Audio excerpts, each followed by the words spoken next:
Hey, I'm somewhat reticent to make videos this close to my face, you know? I'm frightening enough from 15 feet away, much less from 2 or 3 feet away.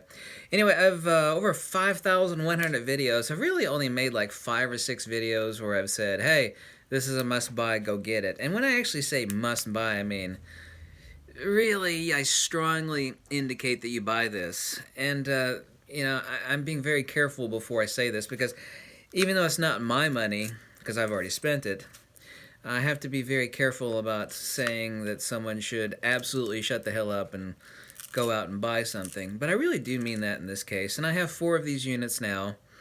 I'm heavily invested in the best studio strobes out there, which are Pulsey Buff. So strobes are one thing. I don't use Godox strobes because I have alien bees up one side, down the other, and they're the absolute best for me. But honestly, and I have every speedlight available as far as professional TTL and HSS speedlights, and that includes the Nissan units, which are incredibly compact but very, very, very expensive. And also to the EFX 500, which is Fujifilm's native speedlight, which is made by Metz.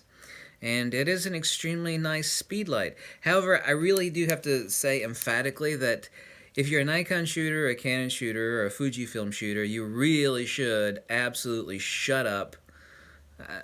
Take that on a light note, not in like an angry note. Just shut up and actually buy these. This is the X Pro trigger. Now there's the older trigger, which I have a couple of, but I mean, together collectively, these are $180, $110 for the Speedlight, and $70 for the trigger. They are radio triggers. Now I do have 2 of the 685 Godox units for Fujifilm, and also 2 for Nikon. And I have a couple X Pro triggers and a couple of the older triggers which predate the X Pro trigger. Interestingly enough, you can get them collectively for $180. I've used these extensively. I've actually beat the hell out of this one. My X Pro trigger on the Fujifilm is all scratched to hell. You might be able to see that. I've drug it everywhere. Speedlights are incredibly important, but given the fact of what Nissan is and also what Fujifilm is. Fujifilm's EFX 500 speedlights are optically triggered, so if you actually want to trigger one remotely, you have to buy another speedlight, and they are extremely expensive, and they are optical only. They're not radio.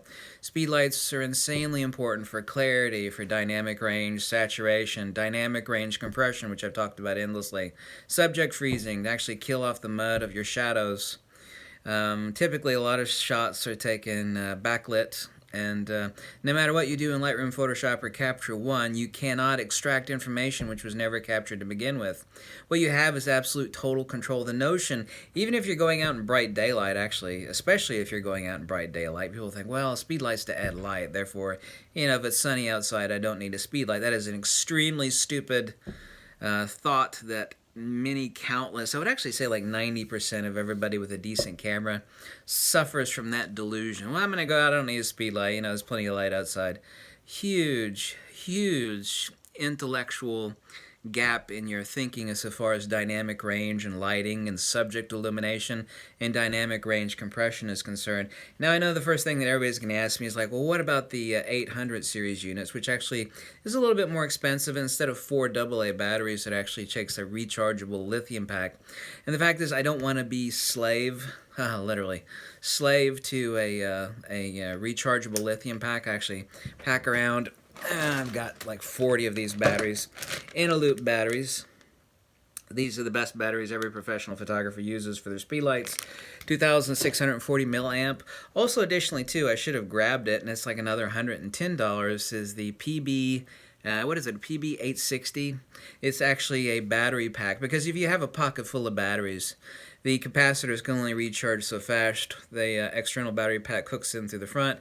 This lets you do burst photography and very, very quick recycle time for even 1/1 or full output bursts from the capacitor for very, very fast recharge and recycle.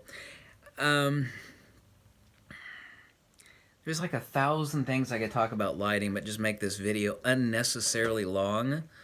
And I know that what scares a lot of people, I don't mean scare them in the typical sense, but what scares people about photography is adding an additional calculation or something to concern themselves with, and this is lighting. And even above that, like a studio strobe and wireless triggers and radio triggers and lighting ratios, and they're concerned enough as far as getting the composition of lighting correct without a speed light. But really, if you're going to go out and do any photography, the notion of not having a speed light and a radio trigger is it's an absolutely insane idea. Rather than, tossing X number of hundreds, if not thousands of dollars into your next lens and camera, or backup camera and lens, or additional lens, and this lens, and that lens, and that lens. I have tons of lenses. You could do infinitely more with a crap lens and a speed light than you could with the best lens in the world, and be an absolute slave to ambient illumination. Even if you have all the ambient illumination in the world, if the composition necessitates that the best shot is backlit, what the hell are you going to do? You're going to carry around a 72-inch reflector in your back pocket, which is absolutely impossible. You should have a speed light everywhere you go. For $180, as far as photography is concerned, rather than considering, I don't know what you're considering right now. Another lens, another this, another that. Please, God, set aside $180. Because nobody ever asked me these questions. They're always asking about the next lens, and I know I'm kind of considered, the lens guru, which I am. But I'll be the first person over any of these other photography channels to, tell you, what's the next bestest. When I get asked that question, I say, well, do you have a speed light and a radio trigger? Well, should I get this lens or that lens? I bought this lens off your recommendation, or I bought that lens. Well, that's wonderful, and I'm glad you're so happy, but do you have a speed light? It's only a halfway decent lens costs many, many hundreds of. For God's sakes, spend $180 total for a Godox 685, an X Pro trigger, and order it. The value is incredible. The value is about a 20 on a scale of 1 to 10. For $180, the value is a 20 on a scale of 1 to 10. Yeah, I know. A 20 on a scale of 1 to 10. It's a bit hyperbolic, however, it's extremely accurate. For God's sakes, if you don't have a speed light and a radio trigger, shut the hell up and set that money aside that you're saving for your next lens and buy a freaking speed light. It will change everything. Subject saturation is everything. Far better than the micro contrast of an incredible lens is the actual saturation from a xenon pulsed burst from a studio strobe or a speed light. They're all xenon tubes anyway. Lighting. It's photografia. Writing with light. You shouldn't be a slave to ambient lighting. You really should. It's like someone that's a slave to swimming in the warm waters of the ocean. It's like, well, the ocean's only warm half of the year. It's like, well, buy yourself a heated indoor pool and swim year-round. That's essentially what a speed light and a radio trigger is. You're not slave to ambient illumination anymore. You should just literally shut up and go out right now, whichever online store you want. Even Roberts Cameras carries them now, who has the best service in retail in the United States anyway. Godox 685 and an X Pro trigger. Okay. Peace out, Girl Scout.